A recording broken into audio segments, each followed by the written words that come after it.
If the entire 20th century could fit into a single word, change would be it.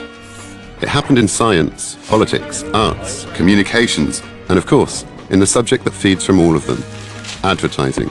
It was 1900, or more precisely 1906, when Paris saw the birth of a boy who would make some of the biggest changes in advertising history. Ninth child of a humble Jewish family from Russia, Marcel Bluestein had to leave school at the age of 12 to help his father sell furniture. At 19, he noticed his talent for sales could turn tables instead of just selling them. So in 1926, he starts France's first ad agency, Publicis, a name that comes from the French words publicité plus his lucky number, 6, and with a symbol inspired by his zodiac sign, Leo. Marcel realized that customers wanted entertainment rather than lying ads. No doubt he was a man of vision, but it was actually his ears that advised him to purchase a radio station.